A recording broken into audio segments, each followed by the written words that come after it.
Hello, and welcome to another episode of First, the show where I, Marcus Nez, gives you my first impressions on a game. And this here episode is all about Princess Farmer, a game that likes to peg itself as a visual novel meets match 3 game. And I guess that's right, except I would say the visual novel descriptor is not very apt because there is a lot less reading in Princess Farmer than in the usual visual novel. In my experience, there was a lot less reading and a lot more gameplay.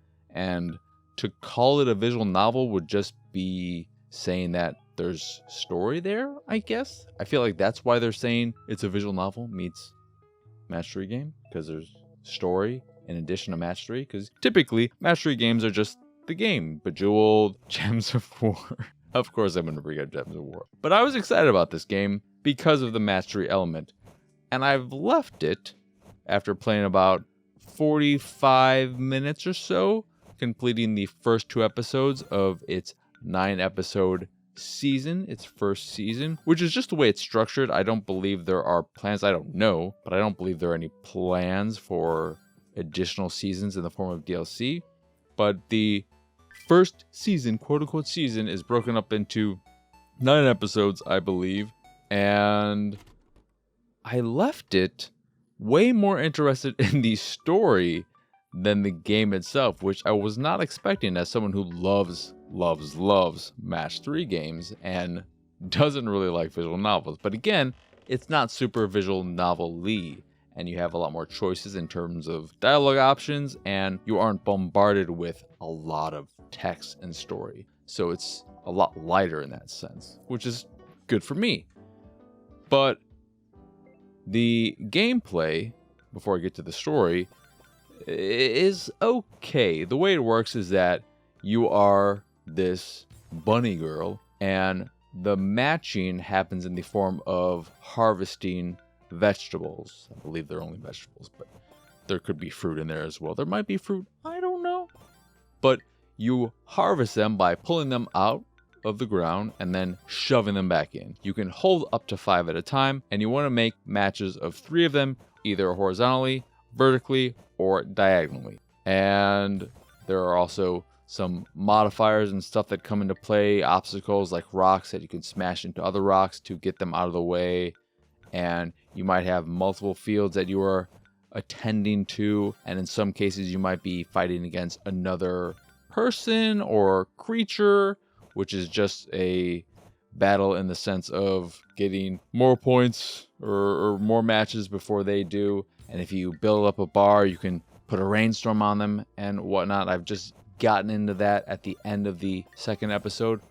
But the gameplay, the match 3 gameplay, is kind of boring and dull. Mechanically sound, it works, and it's fine. It's fine. I don't know what else to say about it. It's just kind of dull. It wasn't really exciting, and I can't quite put my finger on why, because the game bits didn't linger or anything. I got through the majority of each game section in a minute or 2, roughly, but there just wasn't anything particularly exciting about it. Visually, it's not that great. The game is very cute and colorful and looks great, but the actual game part where you're matching these vegetables, it's just kind of, there's something missing there, some kind of hook, whether it's particle effects blasting or the music just not being right.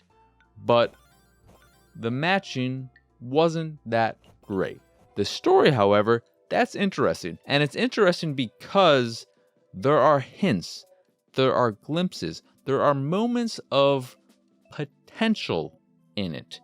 In its base story of you being this regular bunny girl who this other whatever bunny woman came into your dream and said, hey, you're going to be a princess and you're going to come and help save whatever. But where it gets interesting is in the occasional glitches and moments of intrigue and curiosity and what is happening here that give me mild, and I stress mild, Doki Doki Literature Club vibes. I don't think it's going to get anywhere near as dark as Doki Doki. I don't think it's going to get dark at all, but I could be wrong.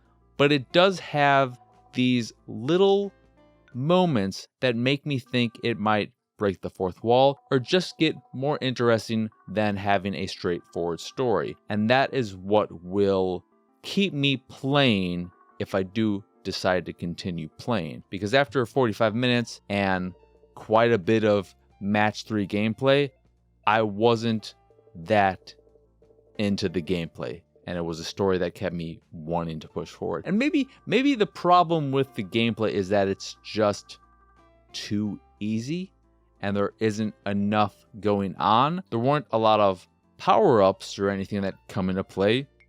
It's just matching vegetables, and that was it. You could create chain reactions, which are kind of okay to look at, but when those are happening, it's impossible to start making matches because you don't know what's going on. And given the way the matching works by pulling up these various columns, which could range between anything from a narrow space of 3 columns or 5, 6, 7 columns, and I think what makes it not enjoyable for me is that it is so easy because of the way it works by pulling up columns and pulling out the vegetables and then putting them back in the ground.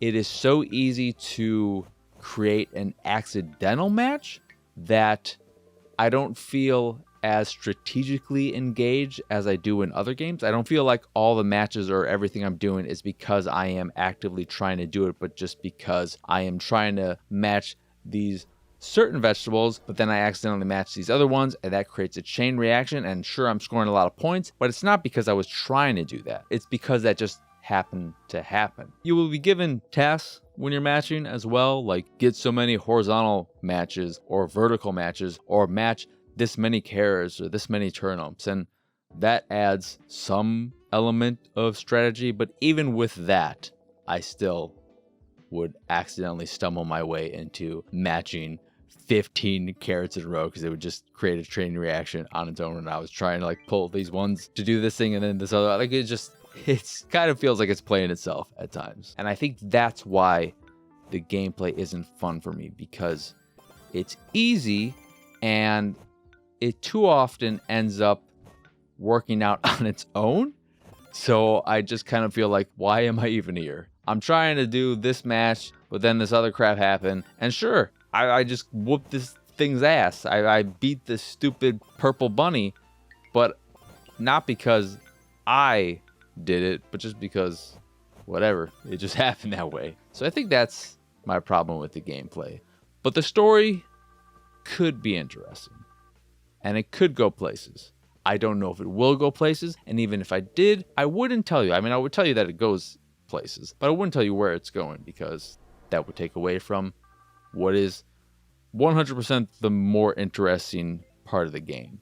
So with all that said, I don't know if I would recommend it. It's $15, so it's not super expensive or anything. I would say if what you've seen, if you're watching the video, I do implore you to watch the video. This is definitely an episode where you should be watching the video to get an idea of the gameplay and the story and everything. If what you've seen intrigues you, interests you, check out the game. Because again, the match 3 stuff is mechanically sound, it's just kind of structured in a weird way, and I don't feel like I'm actually doing the bulk of the work.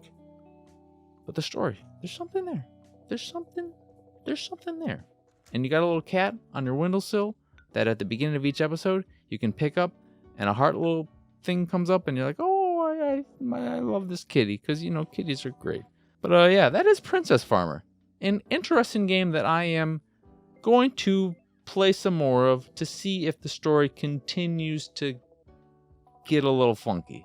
And if it gets a little funky, then I'm gonna funk it up. Anywho, that will do it for this episode of first, once again, I am Marcus Nez. Y'all can find me on Twitter and pretty much everywhere at PX Sausage. If you'd like to see me streaming games or art or whatever, you could do so over at twitch.tv/PX Sausage. If you aren't already checking out the videos I make, like the one for this here episode, you can do that over at youtube.com/pixelated sausage. Like, subscribe, hit that bell, and all that jazz. Again, youtube.com/pixelated sausage. Speaking of pixelated sausage, you put a little dot and a com after that. What do you got? You got my website, pixelatedsausage.com. And if you go there, you'll get more stuff like this, as well as the art I'm making. If you see something you like, you can purchase a print of the piece you fancy. And if you fancy the site in general and anything that we do, please go over to patreon.com/pxs and support us that way. As always, thank you for watching or listening. I hope you enjoyed this here episode, and I hope you have a wonderful, wonderful rest of your day. Bye!